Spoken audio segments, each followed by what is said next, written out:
Graças a Deus, a paz do Senhor Jesus, estamos aqui mais uma vez para começando, né?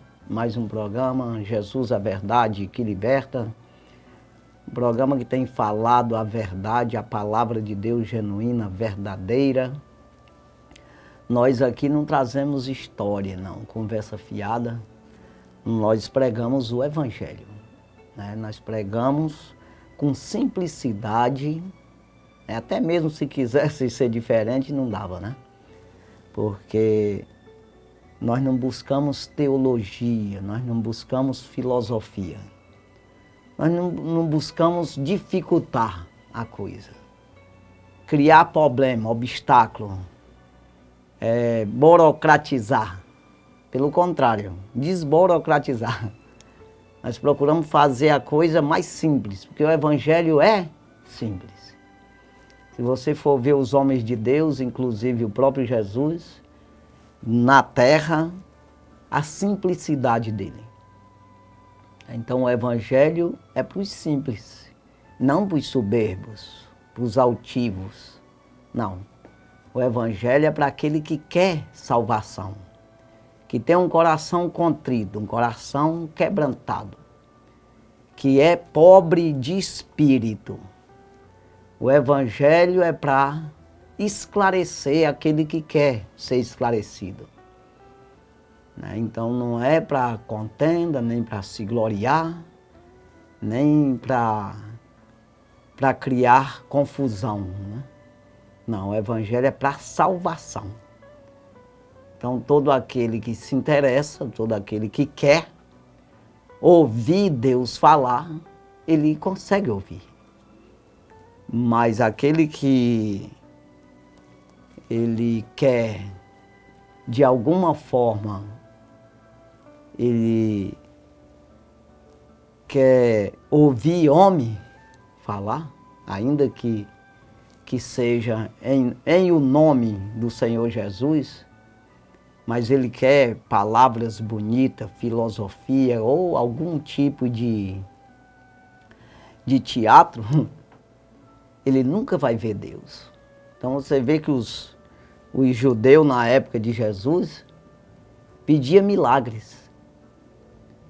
E os gregos pediam sabedoria, no sentido homem, no sentido filosofia. Homens sabidos que tivessem uma boa oratória. Isso tapeava eles. Eles se achavam que estava certinho, bonitinho, estava falando de Deus mesmo. Porque quando nós vamos falar no sentido Deus, tem todo o poder e tem toda a sabedoria e a inteligência, aí nós entendemos que uma pessoa quando fala no nome, em o nome do Senhor, é um representante de Deus, humanamente falando, você procurando ver por esse lado, é até para falar palavras difíceis, se você olhar por esse lado. Se olhar pelo lado do poder, de fazer milagres e tudo, você vai pedir sinais, vai pedir os milagres. Ei, cadê o milagre? Não estou vendo nada. Deus não é teatro, como eu acabei de falar. Ele quer que você acredite nele. Não pelos milagres, no sentido visível, mas pelo milagre no sentido invisível. Você acredita numa coisa que tu não está vendo. Então é para você crer, não é para você entender. Então, o maior milagre é ele ter permitido você vir ao mundo. Outro milagre maior ainda, é ele permitir você ouvir a palavra dele. Bem-aventurado é o homem que ouve a palavra de Deus. E esse bem-aventurado o que é? É o homem que ouve a palavra de Deus porque tem a possibilidade, tem a oportunidade de salvação. Então, você é bem-aventurado ter vindo a esse mundo, ser criatura de Deus, permitido por Deus para vir a esse mundo.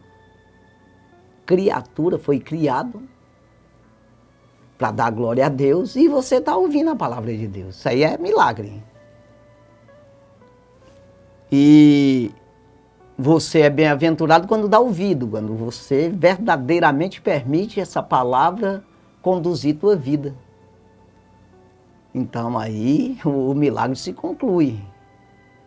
Porque quem se salva, aí verdadeiramente foi um milagre na sua vida. Então veja que nós deixamos aí os milagres no sentido visível, físico, para depois buscar em primeiro lugar o reino do céu, acreditar no Senhor. Depois esses milagres acontecem.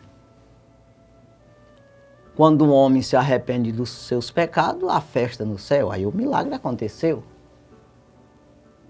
E a tua vida será defendida a partir de ali, pelo poder de Deus no mundo espiritual.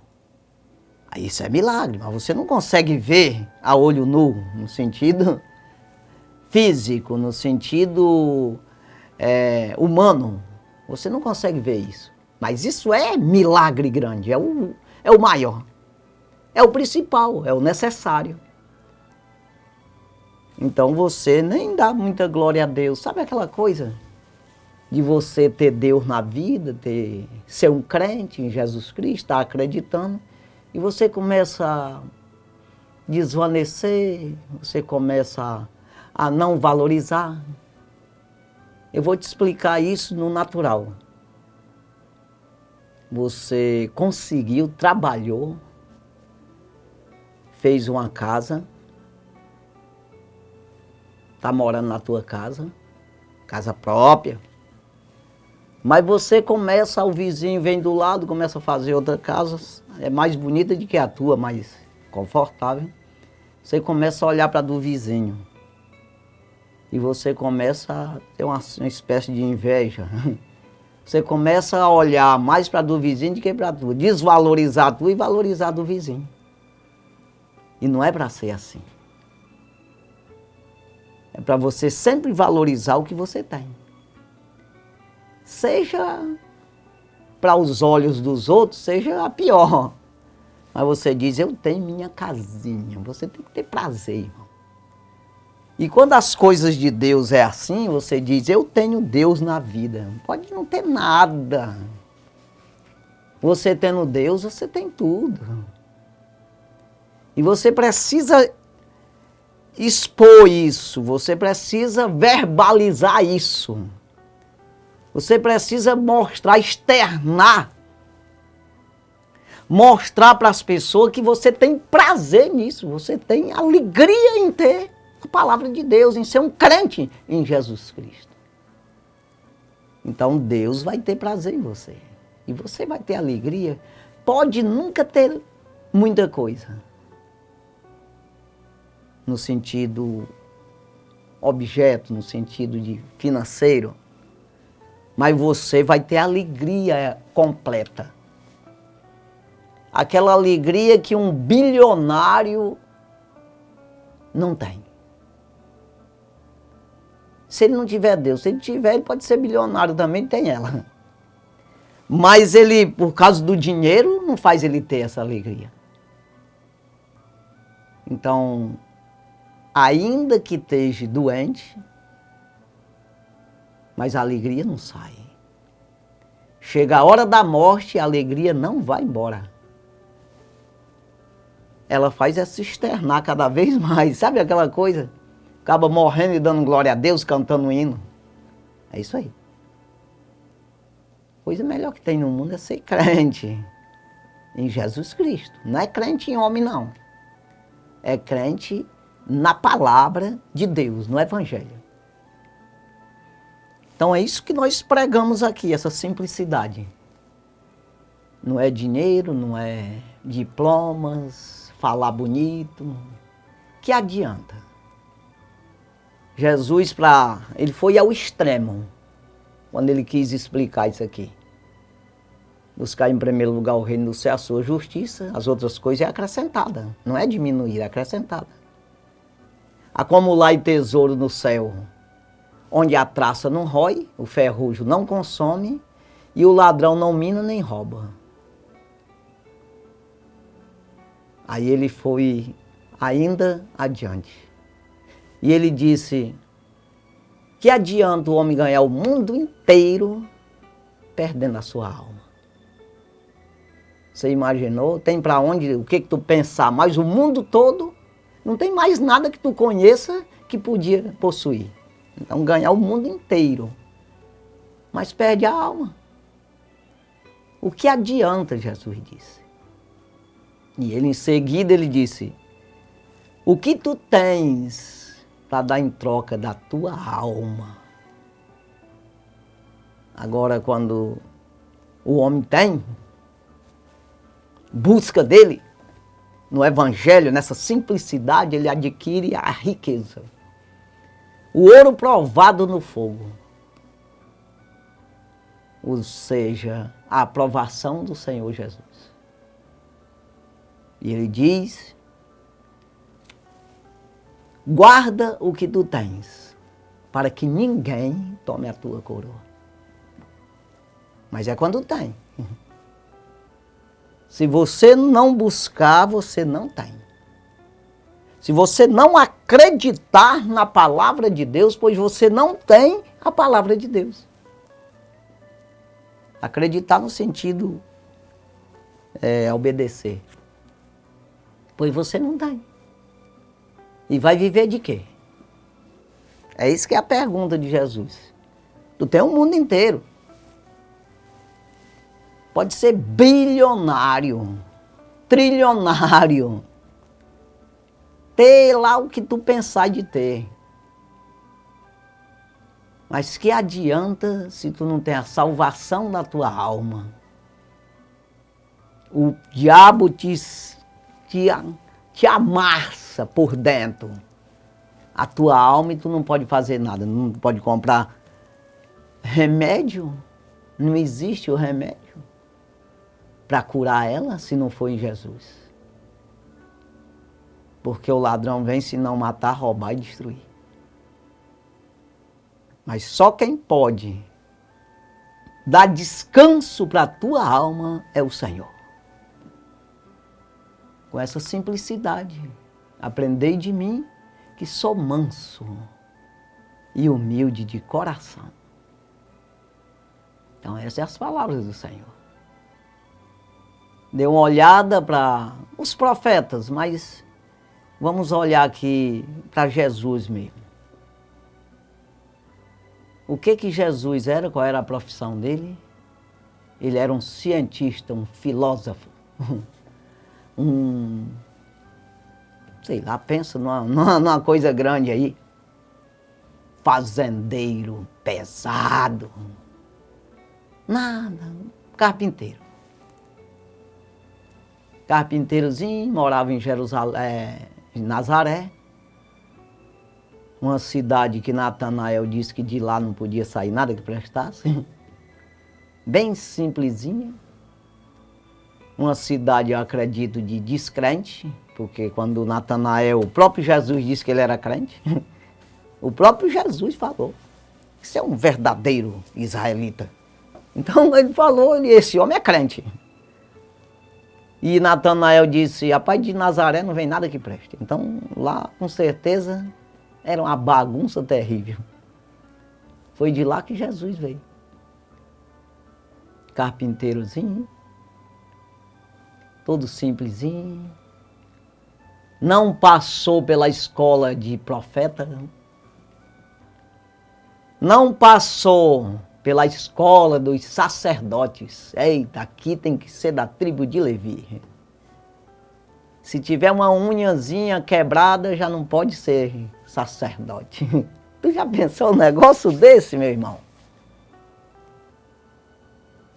Jesus veio da tribo de Judá, com toda a sabedoria e a inteligência.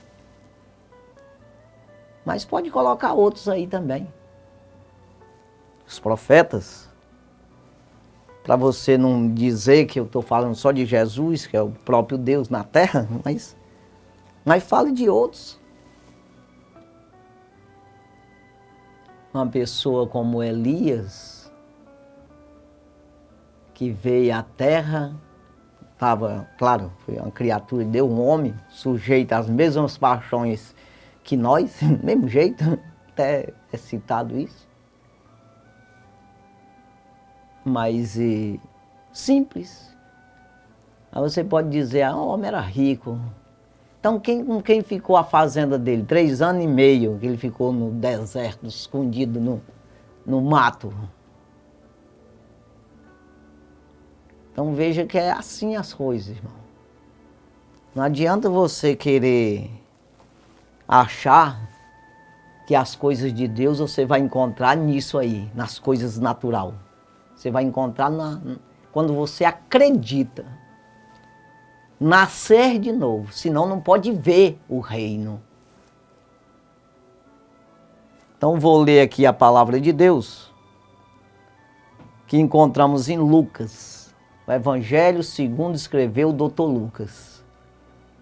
O único homem que escreveu a Bíblia que era gentio, o único, o resto tudo era hebreu, judeu. Versículo 9 aqui. E começou a dizer ao povo esta parábola. Certo homem plantou uma vinha e arrendou-a a uns lavradores e partiu para fora da terra por muito tempo. E no devido tempo mandou um servo aos lavradores, para que lhe dessem dos frutos da vinha. Mas os lavradores, espancando-o, mandaram-no vazio. Versículo 11. E tornou ainda a mandar outro servo. Mas eles, espancando também a este e afrontando, mandaram vazio. Versículo 12. E tornou ainda a mandar terceiro. É isso. Mas eles, ferindo também a este, o expulsaram. Versículo 13. E disse o Senhor da vinha: o que farei? Mandarei o meu filho amado. Talvez, vendo, o respeitem. Mas vendo, os lavradores arrazoaram entre si, dizendo: este é o herdeiro. Vinde, matemo-lo, para que a herança seja nossa. E lançando fora da vinha, o mataram. Que lhes fará, pois, o Senhor da vinha? Que fará? Versículo 16. Irá e destruirá estes lavradores e dará a outros a vinha. E ouvindo eles isso, disseram: não seja assim. Então, o que Jesus disse aqui nessa parábola? Tem aqui o versículo 17. Mas ele, olhando para eles, disse: que é isto? Pois que está escrito. Que é isso que está escrito? Pedras que os edificadores reprovaram. Essa foi feita cabeça da esquina. Versículo 18. Qualquer que cair sobre aquela pedra ficará em pedaços, e aquele sobre quem ela cair será feito em pó. Então, por que Jesus falou essa parábola, irmão? É exatamente, estava falando para os judeus, diretamente aos judeus ali, os crentes da época. Se fosse hoje, dizia, estava pregando, falou uma parábola para os evangélicos. Então ele estava dizendo, foi mandado uns profetas, Deus preparou a terra, deu aos filhos dos homens, Salmo 115, versículo 16, os céus são os céus do Senhor, e a terra ele fez e deu aos filhos dos homens. Não deu para o diabo, nem deu para animal. Ele deu para homem. A terra é dos homens. Ele entregou para Adão. Então veja, todos nós temos direito no pedaço da terra. É isso, exatamente, ele arrendou, é dele. Ele não fez e deu. Deu, mas no sentido, tem que dar glória a ele, irmão. Então entenda, ele está falando aqui dessa parábola, o dono da vinha lá é Deus. Arrendou aos homens, aos lavradores. Vai lavrar, vai. Terra é tua, cuida aí. Mas eu quero minha glória. Eu quero a minha renda, ou seja, o meu pagamento. Eu quero que tu me retribua, me dê aí meus 10% aí. O que é isso? Você reconhecer. É o caso aqui que ele está dizendo. Mandou um servo, eles açoitaram, mandaram sem nada de volta. Foi lá pegar os frutos, os 10% ali. A renda, o arrendamento, né? Ou seja, o aluguel da terra. E eles açoitaram ele, mandaram sem nada. Mandou outro, fez da mesma coisa. Mandou outro, afrontaram. Em outro evangelho aqui diz que eles mataram uns e açoitaram outros. E isso é verdade. Você for ver, mataram mesmo profetas e açoitaram outros. Aí ele diz, o que eu vou fazer? Eu vou mandar meu filho amado. Vai ver que eles vendo, eles respeitam, que é meu filho, né? Mas o que eles pensaram? Não, esse é filho, é herdeiro, nós vamos matar. Nós ficamos com a terra. Aí ele faz uma pergunta. O que vocês acham que aconteceu a esses lavradores quando o dono da vinha veio?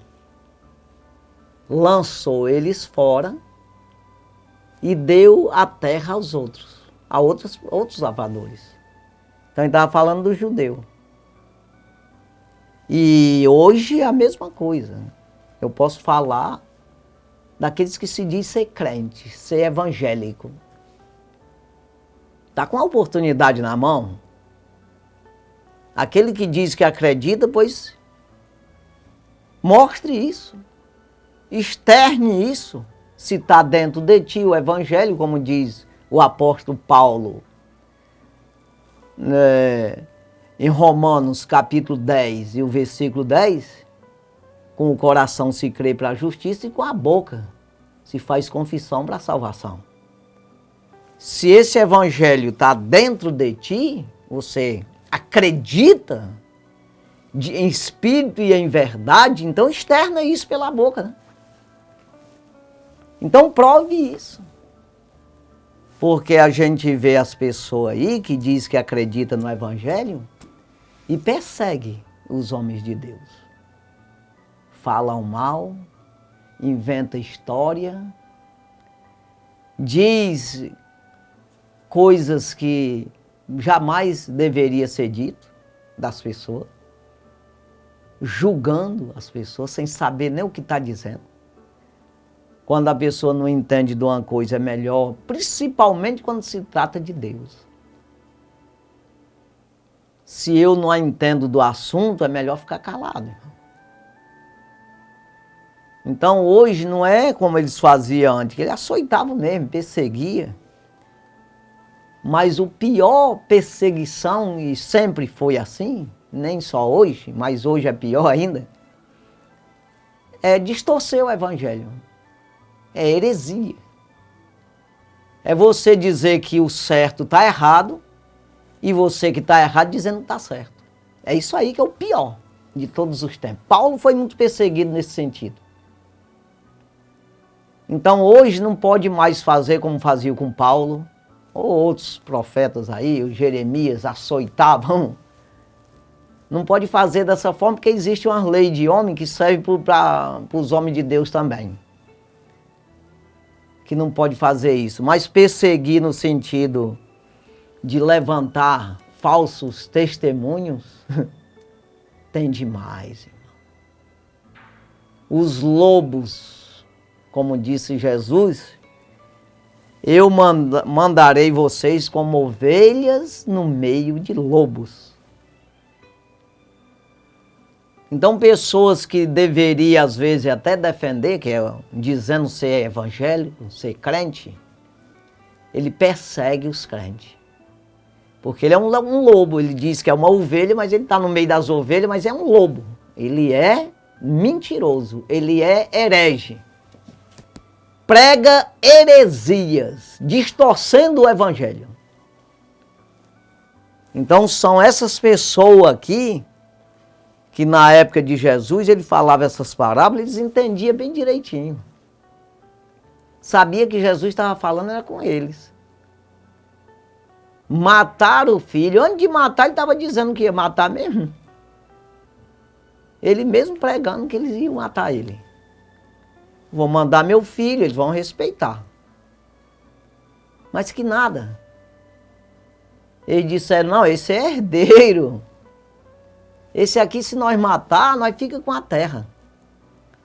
Irmão, quem persegue Deus, jamais vence. Não adianta. Você é melhor, como disse Gamaliel, um professor de teologia da época de Paulo ali, na época de Jesus, logo após Jesus ali, um grande professor da época, que Paulo aprendeu com ele, o apóstolo Paulo, aos pés de Gamaliel, ele disse logo após a morte de Cristo, que perseguiu ali os apóstolos, prenderam um dia os apóstolos e o matar. E Gamaliel, como tinha nome ali na época, falou para eles, para os sacerdotes, se essa obra for de homem, se acaba, larga esse pessoal, não mexe com esse pessoal não. Se for de homem, se acaba, não vai para frente. Mas se for de Deus, quem vai perder é vocês. Porque quem se levantou contra essa obra, se arrebentou, perdeu. Foram destruídos todos. Então ele estava certo. Então obra de homem se acaba. O que prevalece é a de Deus. Palavra, promessa de homem se acaba, rapaz. Mas a de Deus permanece para sempre. Quando a gente vai ver o próprio Jesus, quando eu digo Jesus, apóstolo Paulo, todos os profetas, mas quando a gente fala Jesus é para dar um ponto máximo aqui. Por que perseguiu Jesus? Porque ele estava certo. Os desobedientes, os hereges, os que transtornam o evangelho, o que não quer é obedecer e nem quer que os outros obedeçam, vai contra o que está certo. Não vem para a luz para que as suas obras não apareçam, porque são feitas no diabo, no mal.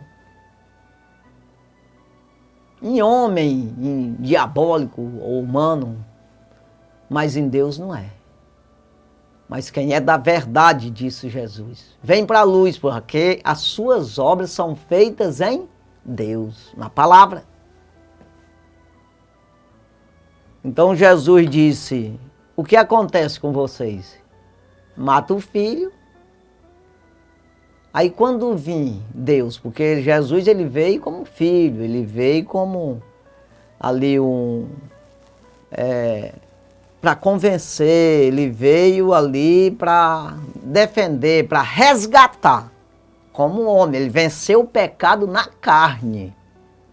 Ele não vem em carne agora, no sentido humano. Ele vem como rei, como juiz. Então lança fora todo aquele que não acredita, todo aquele que perseguiu ele. E quando a gente fala perseguir Deus, se você vai contra Deus, você pensa que é contra o quê? É contra os homens de Deus. Quando eu digo homem é mulher, homem é ser humano, que tem Deus na vida. Quando Jesus se encontrou com Paulo, o apóstolo Paulo, que perseguia os cristãos, o que foi que ele disse quando ele se encontrou no caminho de Damasco? Ele disse, Paulo, por que tu me persegues? Paulo caiu com o rosto em terra e disse, Senhor, quem és tu? Eu sou Jesus a quem tu persegue. Então veja aí que Jesus ele disse uma palavra.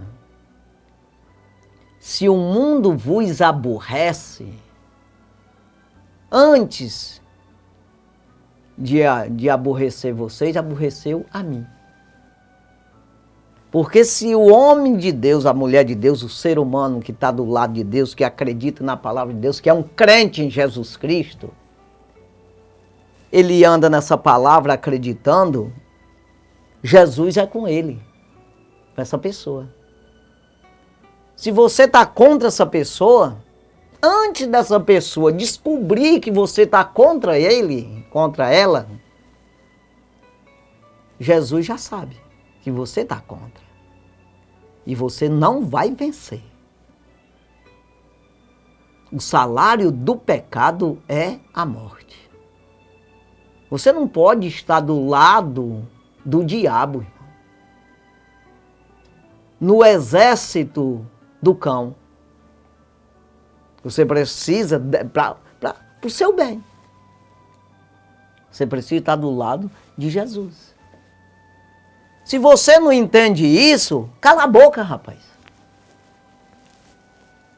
Fica quieto, fica na tua. Não mexe nesse negócio. Foi o que o Gamaliel falou para os sacerdotes na época. Rapaz, não mexe com esses homens. Ali naquele dia eles soltaram os apóstolos. Açoitaram, aí soltaram. E o mataram. Rapaz, não mexe com esses homens, porque se for de Deus, quem vai perder é vocês. Ou seja, você não entende o negócio, é melhor sair fora. Porque ninguém escarnece de Deus. Mas é ninguém. E às vezes você pode até dizer, não, eu conheço gente aí, feiticeiros, e sei quem, que escarnece, faz é tempo. Mas e quando encher a taça? O copo, o cálice? A misericórdia de Deus, ela estica, prolonga, não é como a do homem. Você, não adianta que não é como o homem. Não é como o homem quer, mesmo sendo um homem de Deus, ele não anda na vontade dele, ele anda na vontade de Deus.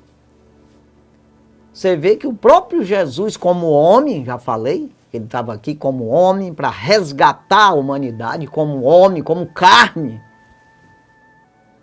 No dia da morte, que era para concluir isso aí, para consumar o que ele veio fazer, ele orou 3 vezes para poder suportar a morte. injusta. Pai, se for possível, afasta de mim esse cálice. Mas todavia, que não seja feita a minha vontade, mas a tua vontade. Jesus, ele teve tanto pavor da morte,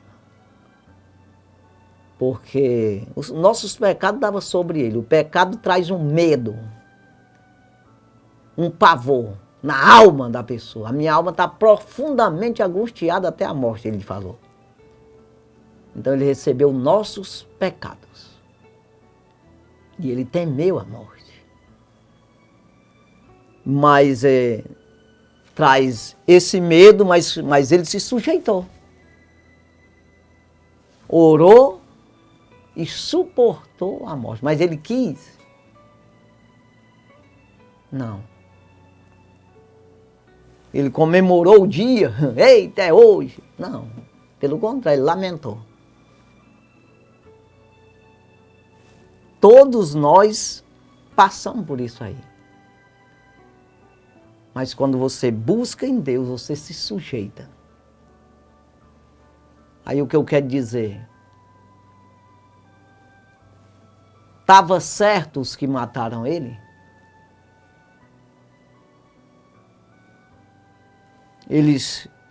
O Jesus perdeu. Humanamente falando, perdeu. Ei, tá aí, cadê teu poder? Escarneceram, cuspiram. Cadê, rapaz? Faz um milagre aí, te defende, rapaz. Cadê você, rapaz? Perdeu. Pelo contrário, venceu. Então, ainda que você pense que você está vencendo um homem de Deus, uma mulher de Deus, eita, eu estou escarnecendo, não está acontecendo nada, eu estou levando vantagem, tá? Não. O diabo vai te matar. E você vai para o inferno, mas ele. O pior é isso aí.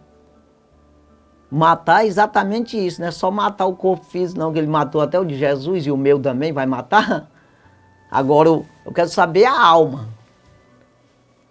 Ele está montado na tua alma, o Satanás, os demônios. E você está comemorando, achando que está vencendo. Pois aqueles que mataram Jesus, perderam, irmão, em vez de ter ganhado. O próprio Jesus disse, quando ele estava açoitando ele ali, Pai, perdoa, porque eles não sabem o que estão fazendo. Até quem sabe foi até perdoado mesmo, algum que não sabia mesmo. Mas é vitorioso? Não pode ser. Vitorioso foi Jesus. Vitorioso, no dia que, depois que ressuscitou, apareceu os discípulos, pela primeira vez, disse, foi-me dado todo o poder no céu e na terra. Paulo, próximo da morte dele, ele já sabia, estava decretado. Ele escreveu a Timóteo dizendo, combati o bom combate. Bom. O bom combate não é no sentido de vitória humana, irmão. É isso que eu estou querendo explicar aqui. O bom combate é aquele que você faz em Deus. Pegou 5, acho que foi 5 ou foi 4 quarentenas de chibatada, menos uma, dizendo ele, 39 cada uma, chibatada. Foi apedrejado umas 2 vezes, açoitado com vara várias vezes, apóstolo Paulo. Mas ele disse, combati o bom combate. Não foi açoitando os outros, mas foi apanhando. O bom combate espiritual. Combati o bom combate, findei a carreira na terra. É isso aí. Findou a carreira, acabou a vida. Findei a carreira e guardei a fé. Agora, me espera a coroa da vida. a qual o justo juiz me dará. Justo. Não só naquele dia, ele disse. O justo juiz me dará naquele dia. Ainda vai dar ainda. Ele está lá dormindo, esperando o arrebatamento da igreja. Não somente a mim, mas todos aqueles que crêem na sua vinda. Perdeu os que açoitaram ele. Quem sabe se arrependeu depois, quem sabe? Porque o apóstolo Paulo também açoitou uns e conseguiu reverter o quadro, um milagre maior do mundo. Então, mas se arrependa. Se você é um perseguidor do Evangelho, se você hoje é contra o crente, eu estou falando em crente, estou falando em denominação, de religião, não estou falando disso não, estou falando de crente que prega, que cultua a Deus, que anda com a Bíblia, que acredita na palavra de Deus. Não é obrigado a ser pregador, não. É um que acredita na Bíblia, que cultua o Senhor, que você é contra. Se arrependa, irmão. Pelo menos fica na tua, pede para Deus para te mostrar, para te revelar. Respeite isso. Tema a isso. Temer a Deus é exatamente isso. E bem-aventurado é aquele que teme a Deus, que treme diante da sua palavra. O rei Salomão escreve em Eclesiastes, versículo 12. Ainda que o pecado faça mal 100 vezes e os dias se lhe prolonguem, eu sei com certeza que bem sucede aos que temem a Deus, aos que temerem diante dele. É isso aí. Então, bem sucede essa pessoa que teme ao Senhor, que verdadeiramente ele respeita os homens de Deus. Porque, na verdade, os olhos do Senhor procuram os justos da terra. É exatamente justo, é exatamente isso. Aquele que teme ao Senhor, aquele que quer saber o que fazer, como agir, procura na Bíblia a maneira de como ele andar na terra. E aí ele diz que a palavra de Deus diz que os olhos procuram o justo da terra. O Senhor está olhando para aquele que é justo, para aquele que é crente. Os seus ouvidos atentos à sua oração, às suas palavras. Mas o rosto do Senhor é contra os que fazem males. É contra. O rosto do Senhor está virado para o outro lado. Ele está gritando para cá e está... Ou seja, não faz conta. Porque não faz mesmo. Que ele é que não faz conta de Deus. Não é porque Deus faz acepção de pessoa, não. É a pessoa que ignora Deus. Ele não quer aprender de Deus. Não quer saber quem é Ele. Então, pense, irmão. Se você é contra um homem de Deus, uma pessoa de Deus, você é contra o próprio Deus. E quem te salvará? Quem? Diga aí. Você vai achar salvação aonde? Agora, se você considera os homens de Deus, as pessoas de Deus, você vai ver Deus, você vai andar com Deus. Ele está contigo.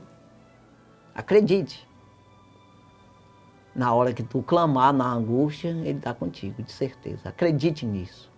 Guarda isso no teu coração. Confia nessa palavra, porque é fiel e é verdadeira. Nós vamos orar, agradecendo ao Senhor, né? Aqui nessa oração você pode fazer a confissão ao Senhor. Você pode pedir perdão a Deus por algumas coisas. É claro que tem a perseguição, você pode até pensar assim, de alguma coisa que você falou contra um homem de Deus. Às vezes tem até as falhas deles mesmo que você pode até falar, comentar mesmo, porque errou mesmo. Tudo bem, mas não pode perseguir, irmão. Você tem que estar a favor. Já pensou se o teu dedo for contra tu? Toda hora meter o dedo no olho, esse dedo entrar no teu olho, furar teu olho.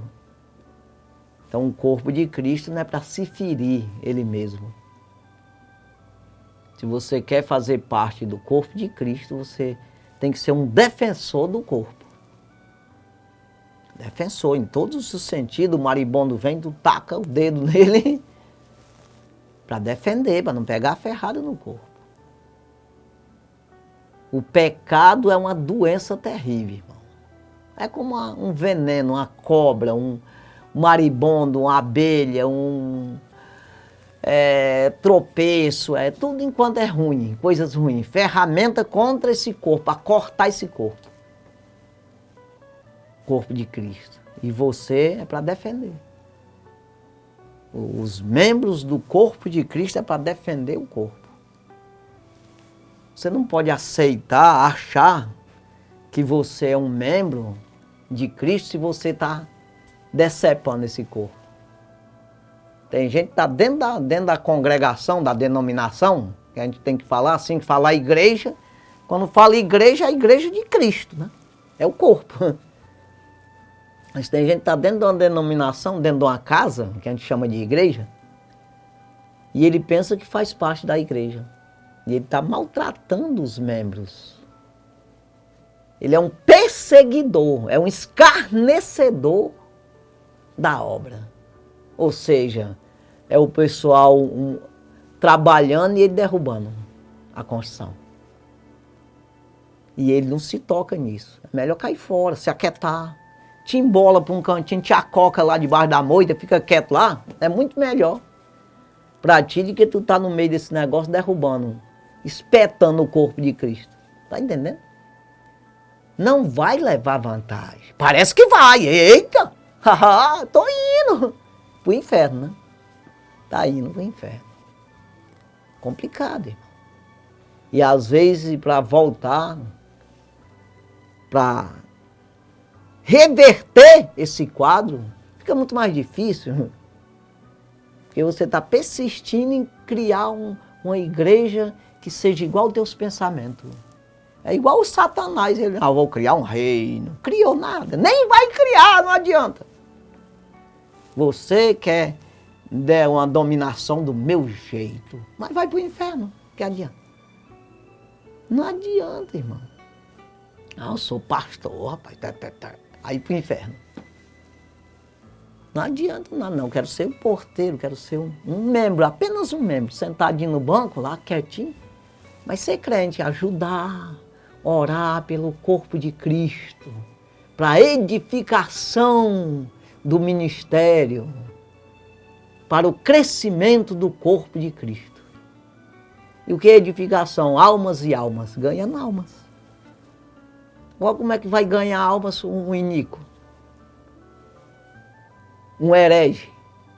Vai destruir as que ouvem ele. É isso aí. Então nós vamos orar e você pode se arrepender, né, irmão? Se você é um perseguidor,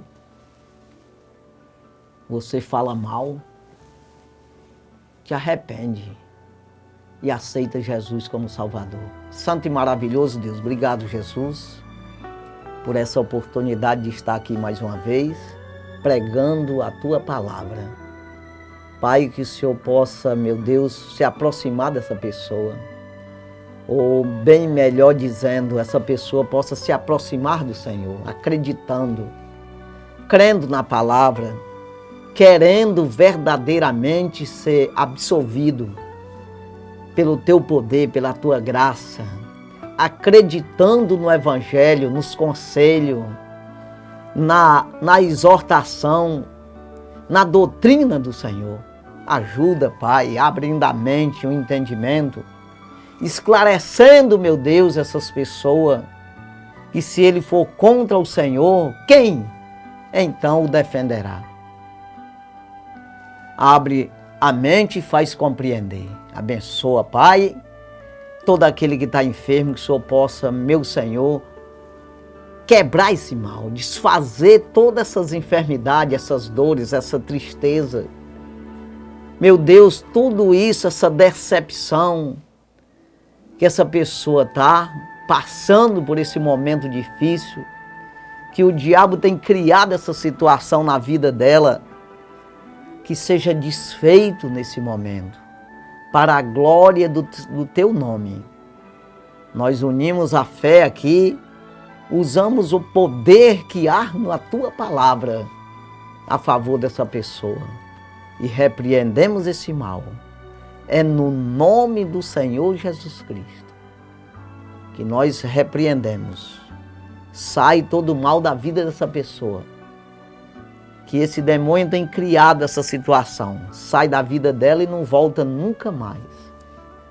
É no nome do Senhor Jesus Cristo. É no poder que há no nome e no sangue de Jesus. Sai, não volta nunca mais na vida dessa pessoa. E toda honra, toda glória seja dada ao nome do Senhor Jesus Cristo. Muito obrigado, meu Senhor. Amém. Graças a Deus, Deus abençoe sua vida, no nome de Jesus. Amém.